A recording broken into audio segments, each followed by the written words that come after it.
अब जैसे ही गाय ने अपने धनों से दूध देना प्रारंभ किया, तभी ग्वाले ने एक कुल्हाड़ी से गाय पर गुस्से में प्रहार किया। जैसे ही उसने प्रहार किया, तभी श्रीनिवास उस गाय को बचाने के लिए बीच में आ गए और वो कुल्हाड़ी जाकर विष्णु भगवान के यानी श्रीनिवास के सर पर लगी और वो बुरी तरह से आघात हो गए। श्रीनिवास को चोट लगने से वो पूरे खून में लथपथ हो गए। ये दृश्य देखकर जो ग्वाला वहाँ पर था, वो उसकी वहीं पर मृत्यु हो गई। अब दूसरी तरफ जो लक्ष्मी माता थी, जो पद्मावती के रूप में जन्म ले चुकी थी, वो भी धीरे धीरे बड़ी हो गई थी और विवाह के योग्य हो गई थी। अब एक दिन पद्मावती वनों में ऐसे ही अपनी सखियों के साथ घूम रही थी, तभी उनकी जो भेंट है वो श्रीनिवास से हुई और जब दोनों ने एक दूसरे को देखा तो उसी दिन दोनों के मन में प्रेम उत्पन्न हो गया। राजा को जब ये पता चला कि रानी पद्मावत श्रीनिवास से विवाह करना चाहती हैं, तब दोनों का विवाह तय हुआ। लेकिन क्योंकि भगवान विष्णु वैकुंठ छोड़ चुके थे, तो उनके पास कुछ भी नहीं था। सारा ऐश्वर्य, धन, सब कुछ वैकुंठ में ही था और उनके पास कुछ भी नहीं था।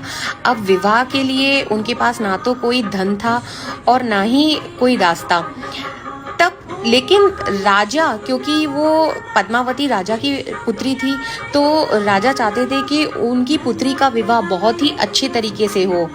तब श्रीनिवास कुबेर जी के पास गए और उनसे एक ऋण लिया और जब उन्होंने कुबेर जी से ऋण मांगा, तब कुबेर जी ने बोला कि प्रभु, मैं आपको ऋण दे तो दूं, लेकिन आप ये ऋण कैसे चुकाएंगे।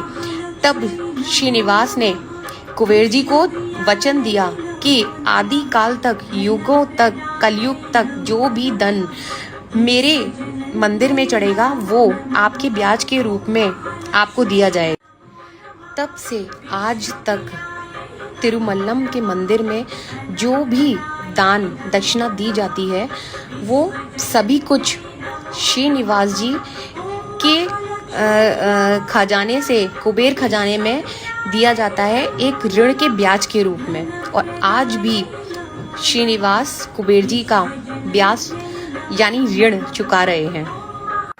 तो इस तरह लक्ष्मी माता ने जब वैकुंठ छोड़ा और विष्णु भगवान उनके पीछे पीछे पृथ्वी पर आए, तो इस तरह दोनों का फिर से मिलन हुआ और आज भी वे दोनों तिरुमल्लम की पहाड़ियों पर पद्मावती और श्रीनिवास के नाम से उपस्थित हैं और आज भी लोग दूर दूर से उनके दर्शन के लिए जाते हैं।